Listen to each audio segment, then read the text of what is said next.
dossier yi ça se mettra vraiment donc à grand jour te deret moo fort. donc pour yow abrogation loi d'amnistie c'est une obligation. mais disons pour gis nga dama lay wax donte am na tey débat bu ci posé waaye ñii di wax naan jaru ko parce que mun na yeewaat. xam nga constitution la ñu mën a abroger ñi nga xamante ne mooy ndeyu sartu réew à plus forte raison donc une loi bi nga xamee ne dañ ko woote à la va-vite pour juste protéger seeni bopp de façon collatérale ñi ci bénéficier wu tout ça peut être remis en cause mais gis nga nguur gi bu remettre bu abrogé wu les lois d'amnistie bi mën naa la ko promettre ci plateau bi nañ ma saaga ndey nañ ma saaga bàyyi nanu def tout ce qu'ils veulent je serai le premier à monter au créneau face à ce gouvernement là mi nga xamante ni bokk naa ci nii leen daaw. donc amuñu droit bàyyi loolu. loolu duñ ko fi bàyyi c'est un impératif. c'est une promesse en tout cas. au-delà de la promesse c'est un impératif même bu ñu ko promettre loon donc ils doivent le faire bu ñu ko defulee vraiment donc on sera en tout cas moi je ferai partie donc des premiers à monter au créneau et dinaa leen bun xatal ci biir réew mi yow xam nga ma xam nga li ma capable. damay garder raison.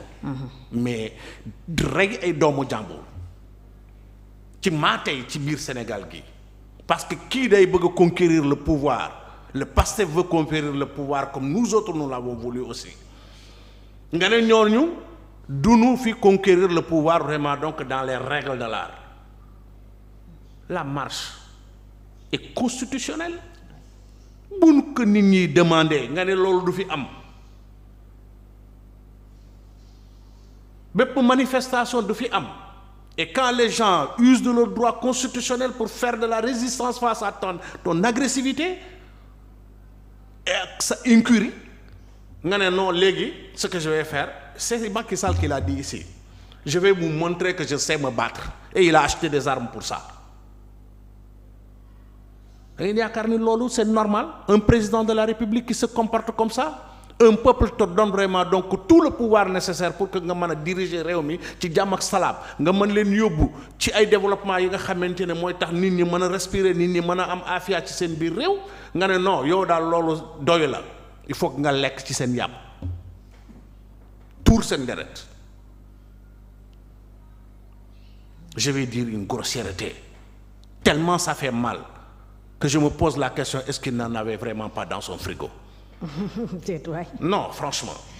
Parce que comment on peut vraiment donc vouloir verser le sang des gens, tuer des gens impunément, les prendre et les mettre dans des camions frigorifiques, convoquer des pirogues, ñu ñëw ba ca tefes ba dugal leen ci pirogue bi dem sànni leen. loolu lañ def. Mais je te dis encore que je suis témoin de ces choses-là.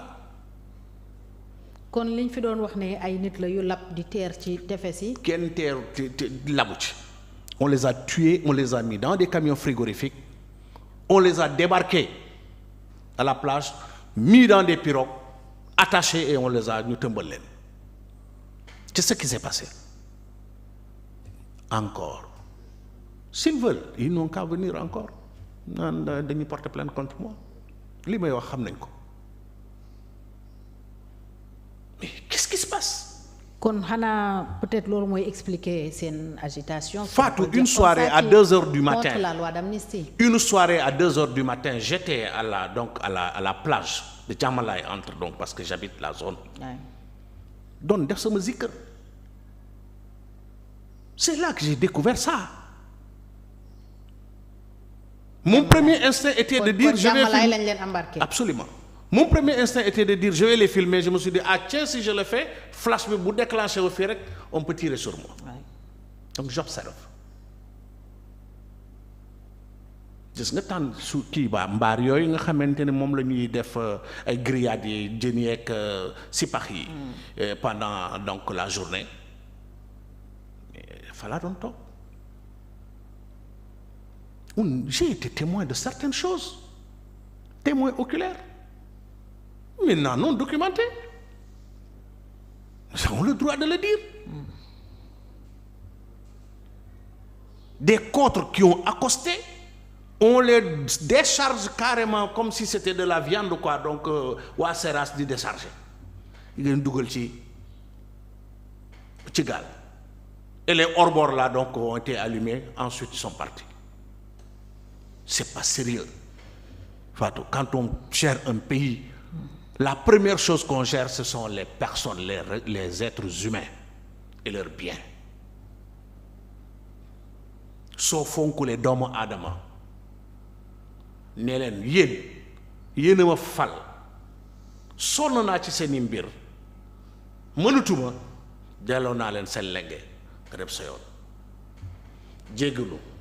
Mais on a posé la question à Macky Sall, avec tout ce que tu as fait vraiment comme mal à ce peuple sénégalais, il n'a rien fait. Il n'a rien à se reprocher. Et il n'a rien à se reprocher.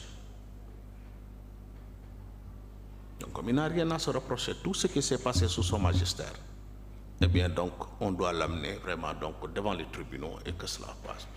Est-ce que da nga jàpp ne c'est parce qu'il a justement des choses à se reprocher moo tax ñëwul ci campagne législative bi ñëwul voter si. xam nga waxoon naa la ko fii. waaw nee naa la doo ko fi gis. du fi ñëw. Et ce mandat-là, c'est parce qu'il a honte qu'il l'a rendu.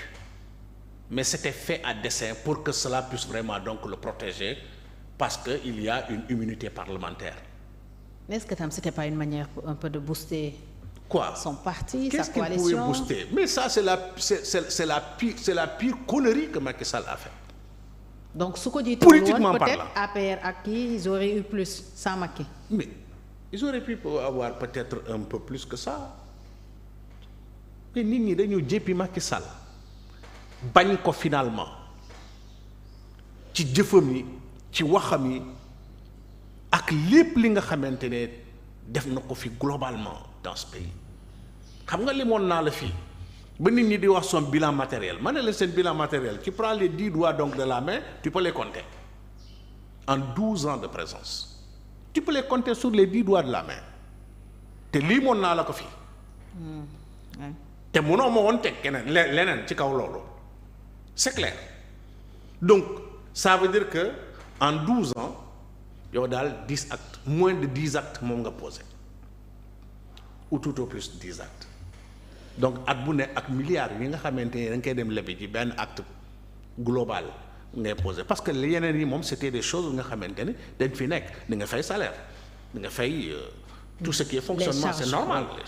Donc c'est normal mais lu bees li nga fi indi mënta passé fukk ana sa njëriñ mais mënoo teg li nga xamante ne passé na fukk ci lu bees. Mais fukk ak benneel bi nga xamante ne moom nga teg mooy fat ay bakkan gàllankoor dundul doomu aadama yi ay bakkan yi nga fat mu ëpp lu ëpp téeméer te lu ëpp ñaari junni doomu aadama ci kaw lan parce que boo doxee rek quoi nga gis ay boy regroupé wala di waxtaan nga ñëw te ci téléphone kenn rek boo ci gisee photo Ousmane Sonko wala benn message donc trait à Ousmane Sonko rek nga kii. Elle est mel ci benn administration récemment un chef donc d'une institution administrative qui s'en prend à son gardien parce que simplement qu'il a vraiment donc des démêlés du fait que ce gardien-là appartient vraiment donc à du moins supporte le PASTEF récemment il y a moins d'une semaine. Vous imaginez ça ngeen yaakaar ne et ce gars-là aujourd'hui vraiment donc veut se prévaloir d'appartenir encore vraiment donc à l'administration vraiment donc gérée par le PASTEF. C'est vraiment mince et mesquin. Mesquinerie boobu xam nga tout le temps bi ma doon wax ni vraiment donc Macky Sall est un mesquin jamono yooyu da ngay tikke nga naan mais kii moom xanaa moom kii fit rek lay doxee. Macky Sall a été un mesquin tout le long de sa vie. Macky Sall est allé très loin avec les Sénégalais. Pas en bien mais en mal. Donc ñi nga xamante ne ñoo collaboré wu dans l'empire de son mal, ils doivent payer. Okay. Comme Macky Sall doit payer. Alors xanaa loolu mooy expliquer li ñu wax ci loi d'amnistie bi jàpp ne mënuñu ko